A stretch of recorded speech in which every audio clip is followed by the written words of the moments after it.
तो राहुल गांधी ने अपनी विदेश यात्रा के दौरान कई ऐसे बयान दिए जिस पर विवाद काफी गहरा गया है और राहुल के इन्हीं बयानों पर उत्तर प्रदेश के मुख्यमंत्री योगी आदित्यनाथ ने एक बड़ा बयान दिया है। राहुल गांधी के इन बयानों पर राहुल गांधी पर उन्होंने अटैक करते हुए कहा है कि अलगाववादियों के नेता बनना चाहते हैं राहुल गांधी और उसी तरफ अग्रसर हैं, देश को गृह युद्ध में धकेलने की कोशिश कर रहे हैं राहुल गांधी। तो योगी आदित्यनाथ का राहुल गांधी पर यह बड़ा अटैक उनके बयानों को लेकर। और राहुल गांधी ने ऐसा क्या बयान दिया जिससे लेकर विवाद गहरा रहा है। राहुल गांधी पिछले कुछ दिनों से अमेरिका के दौरे पर हैं। इस दौरान कई इस तरीके के बयान उन्होंने दिए जिससे लेकर यहां पर घमासान की स्थिति है।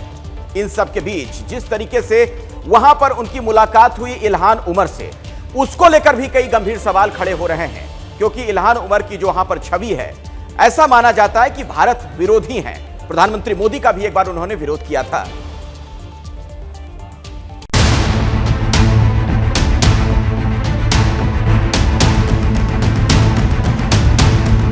राहुल के अमेरिका दौरे पर मुलाकातों की तस्वीरें, बयान, स्टाइल चर्चा में है। कांग्रेस इस दौरे को सफल बता रही है तो बीजेपी के निशाने पर राहुल गांधी हैं। अमेरिका दौरे के आखिरी दिन राहुल गांधी की एक मुलाकात ने बात और भी ज्यादा बिगाड़ दी। राहुल गांधी वॉशिंगटन डीसी में अमेरिकी कांग्रेस के प्रतिनिधि मंडल से मिले। रेबर्न हाउस में हुई इस मुलाकात में रेबर्न हाउस इल्हान उमर भी मौजूद थी। राहुल के इल्हान से मिलने पर देश में विरोध शुरू हो गया। बीजेपी के कई नेताओं ने राहुल के उनसे मिलने की आलोचना की। सियासी बयान और मचे घमासान के बारे में आपको बताएंगे, लेकिन उससे पहले जान लीजिए कौन है इल्हान उमर और क्या है बवाल की असल वजह। 40 साल की इल्हान उमर सोमालियाई अमेरिकी नेता हैं। अमेरिकी संसद कांग्रेस में पहुंचने वाली इल्हान पहली 2 मुस्लिम महिला सांसदों में से एक हैं। 2019 में इल्हान मिनेसोटा से सांसद चुनी गईं। अमेरिकी कांग्रेस की सदस्य बनने वाली इल्हान उमर पहली अफ्रीकी शरणार्थी हैं। इल्हान उमर कई बार भारत विरोधी रुख दिखा चुकी हैं। यहां तक कि पीओके को उन्होंने पाकिस्तान का हिस्सा तक बताया था। यही नहीं, साल 2022 में इल्हान पाकिस्तान सरकार की फंडिंग पर पाकिस्तान का दौरा भी कर चुकी हैं, जिसका भारत सरकार ने पुरजोर विरोध किया था। यही नहीं, भारतीय प्रधानमंत्री नरेंद्र मोदी के अमेरिकी संसद के संबोधन में वो वहां से गैर हाजिर भी रही थी। इल्हान ने तब प्रधानमंत्री मोदी पर भारत में अल्पसंख्यकों पर दबाव बनाने का आरोप भी लगाया था। इल्हान उमर से राहुल की मुलाकात होते ही बीजेपी की तरफ से जोरदार हमले शुरू हो गए।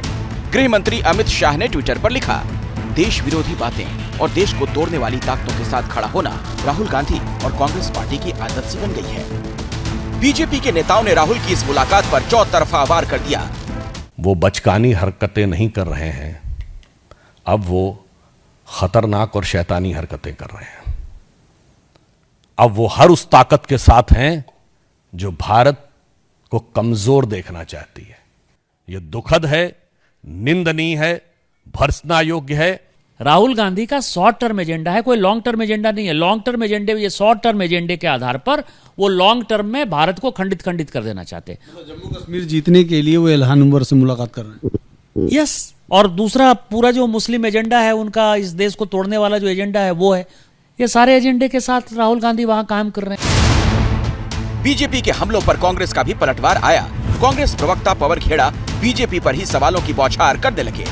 कभी इससे पहले निशिकांत ने इल्हान उमर का नाम भी सुना था, हम ये जानना चाहते हैं, या पीयूष गोयल ने सुना हो या अमित मालवीय ने सुना हो।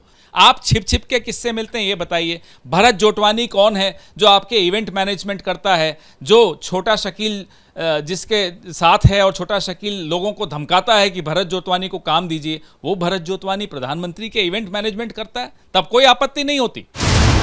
राहुल का अमेरिका दौरा खत्म हो गया है। 7 समंदर पार राहुल के बयान और बैठकों ने देश की सियासत गर्मा दी और इसका असर अभी कई और दिन कई मुद्दों पर देखने को मिल सकता है।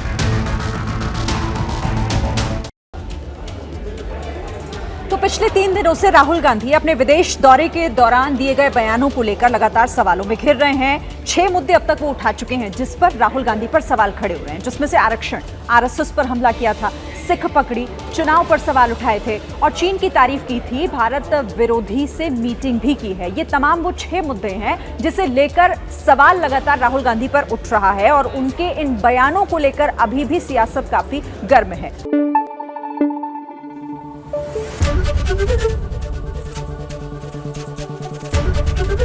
एबीपी न्यूज आपको रखे आगे।